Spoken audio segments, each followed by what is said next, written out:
Falta mencionar por el señor Moreno el fútbol.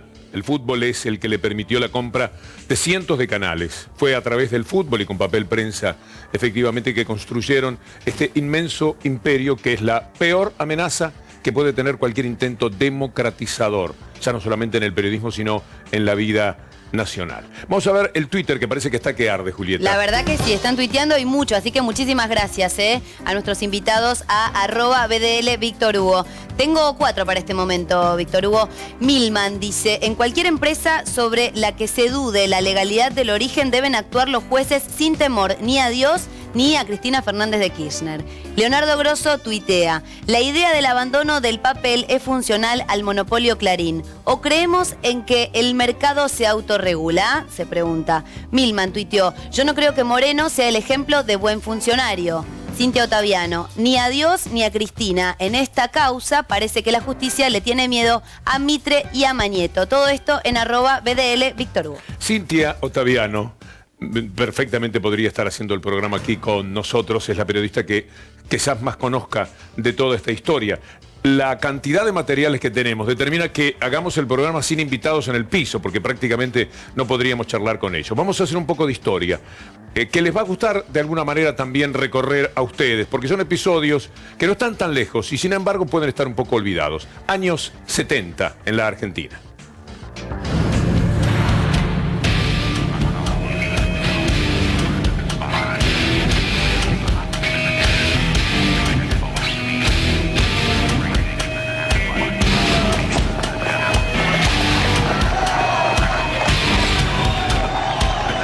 Cordobazo marcó el inicio del fin de la dictadura de Juan Carlos Onganía. En un intento desesperado de mantenerse en el poder, a 5 días del levantamiento de obreros y estudiantes, Onganía cambió su gabinete para darle un perfil neodesarrollista. A finales de los 60, Argentina ocupaba el primer lugar de consumo de diarios y revistas de América Latina, pero importaba la totalidad del papel que consumía. En agosto de 1969, Danieno Pastore, el ministro de Economía, anunció un plan para el desarrollo de las industrias básicas, entre ellas la producción de papel prensa para abastecer a la industria local. En la década del 60, todo el papel de diario que se utilizaba en la Argentina era producto venía del exterior, con importación. La llamada Revolución Argentina, la dictadura de Onganía, Lanusse y Levington en distintos momentos, va avanzando en un proyecto para una empresa nacional de fabricación de papel. Esa empresa nacional iba a tener un socio que era el Estado y después socios capitalistas. Durante el gobierno de Lanusse se otorga esta licitación a un grupo periodístico económico que es el dueño editorial Abril, César Chivita, y ellos son los que, empiezan a planificar y crear esta planta de producción de papel de diario. Por otro lado, el gobierno de la época pone un fuerte impuesto a la importación de papel de diario, de donde salen los fondos con los cuales el Estado va a dar los créditos para apoyar este proyecto.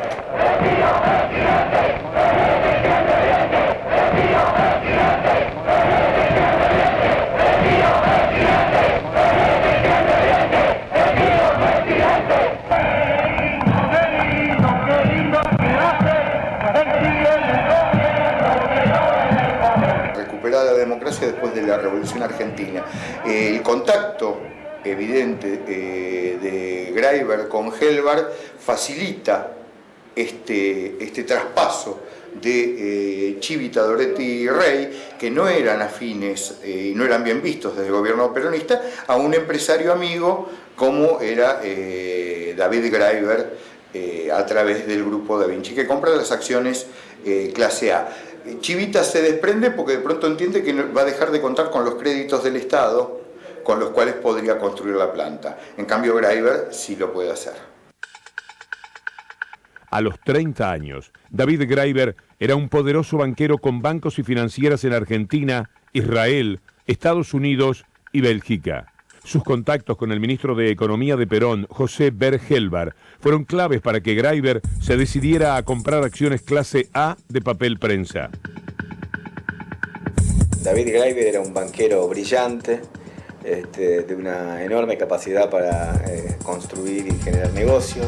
David Greiber es un empresario platense, cuyo padre tenía quizás en aquella época la inmobiliaria más importante de la ciudad de La Plata, que tenía lazos muy estrechos con José Bergelbar, que después sería ministro de Economía de Perón. Son los Greiber los que ven ese negocio claramente cuando empiezan a participar del mercado periodístico a través de la opinión. Y se dan cuenta con absoluta certeza de que el insumo básico, que es el papel, era clave para el manejo del negocio. Era una visión estratégica y una visión política. Por eso Greiber invierte en esa sociedad. Según algunas investigaciones, manejaba cierta cantidad de dinero que Montoneros le había dado para que se la administrara. Según Juan Gasparini, esa operación se hizo a través de Roberto Quieto. David Greiber murió en un confuso accidente aéreo en agosto de 1976, pocos meses después del golpe de Estado. Su muerte nunca fue esclarecida. Con la suma del poder en sus manos, los militares se abalanzaron sobre todo, y papel prensa no fue la excepción.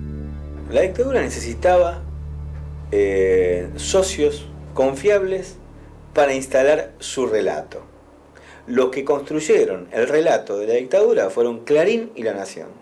Previamente al golpe se produce una reunión entre los dueños de los principales diarios de la Argentina de aquella época, que eran La Prensa, Clarín, La Nación y La Razón, donde proponen crear una empresa para, en teoría, hacer otra planta productora de papel de diario que no fuera papel prensa. Y donde podría llegar a estar en otras circunstancias como socio del Estado, pero en este momento no. Crean FAPEL. En realidad FAPEL es un sello de goma donde quedan solamente 3 de esos diarios: Clarín, La Nación y La Razón. Y ya en ese momento empiezan a, preparar la ingeniería empresarial para quedarse con el papel prensa de los Greiber. El grupo Greiber no era confiable para construir ese relato, entre otras cosas, y principalmente para los dictadores, porque eran de origen judío y no confiaban en un grupo de empresarios de origen judío. Entonces eligieron a Ernestina Herrera de Noble y a Mitre para ser socios y cómplices de ese relato. Es ahí que empieza la historia de la venta forzada, a la que vamos a ir en instantes nada más después de recorrer lo que dicen nuestros amigos en el Twitter. Bueno, Víctor Hugo, comenzamos con un tuit de Leonardo Grosso. Él tuitea: Moreno expresa la voluntad política de Cristina Fernández de Kirchner de enfrentar a los monopolios y a la dictadura. Y sigue: la oposición expresa la voluntad política que Manieto publica en las tapas de Clarín. Otaviano tuitea: cualquiera que se oponga al monopolio será demonizado. Lo reconocieron desde Alfonsín hasta Kirchner. Milman: no creo en fundir empresas como receta, sino en crear más para que haya más fuentes de trabajo, más inversión. Y sigue: el Congreso aprobó con la mayoría oficialista la ley de interés público, pero en la realidad nada se modificó. Todos estos tweets en @BDL Víctor Hugo. Ahora sí, la recorrida sobre la venta forzada. Yo le pido que tenga en cuenta un par de fechas que son decisivas para entender cómo fue esta historia. El 9 de marzo de 1977, Lidia Papaleo firma el último documento que permite la venta. 2 días hábiles después, con un fin de semana de por medio, el 14 de marzo, es secuestrada y desaparecida. Cualquiera sabe en el mundo del derecho que la compra a alguien que está preso puede ser invalidada en el futuro. Por eso no la metían preso, no la desaparecían y no era necesario todavía torturarla, salvo psicológicamente, para llegar a la venta. Entre el 9 y el 14 de marzo, la venta definitiva, el último papel que firma, y el 14 de marzo, la detención por unos cuantos años, con las consecuencias que ustedes van a ir apreciando en esta parte del informe.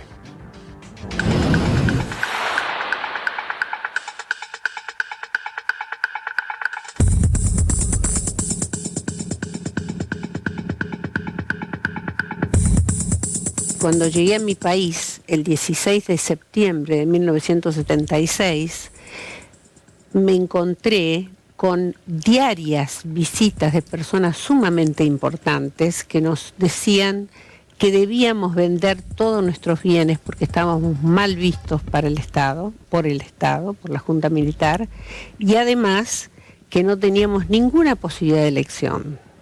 Por ejemplo, el presidente de Papel Prensa, que era un empleado de mi esposo, me citó en un lugar y me informó a quién debía vender, dado que la orden era no extranjeros, no colectividad judía.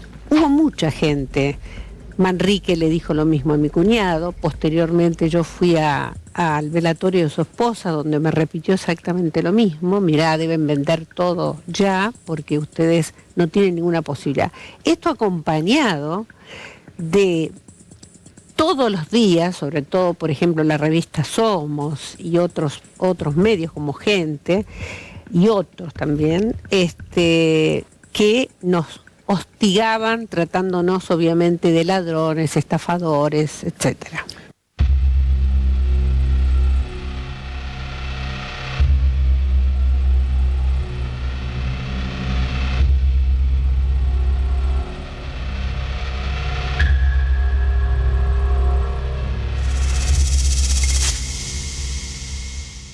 Y llegan a una reunión que se produce el 2 de noviembre de 1976 en las oficinas de la calle Florida que tenía el diario La Nación, donde van los Greiber, más precisamente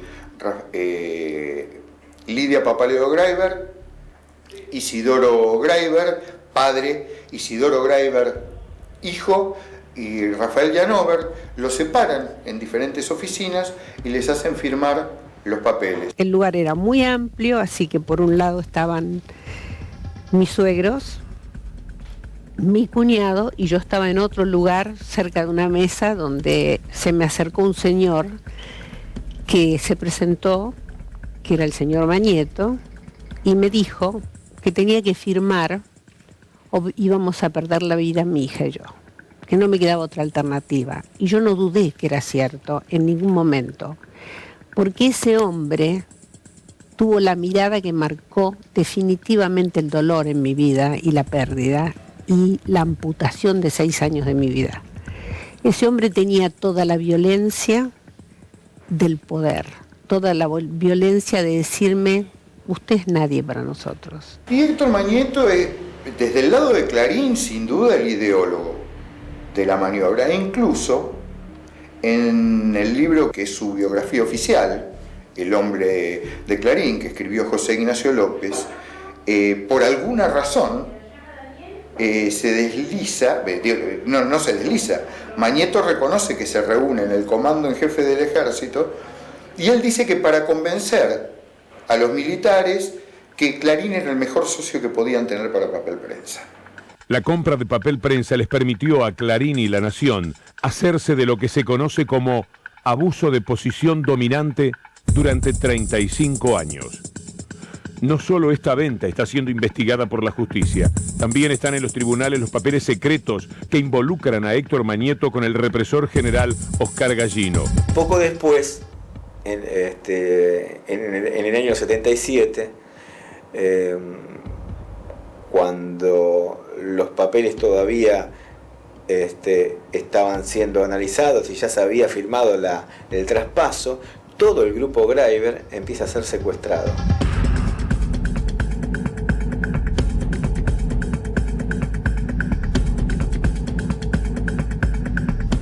Un mes detenidos en un centro clandestino de detención sin ser blanqueados. Al mes pasan a otro centro clandestino de detención, pero son blanqueados. Se publica la noticia de la detención de los Greiber.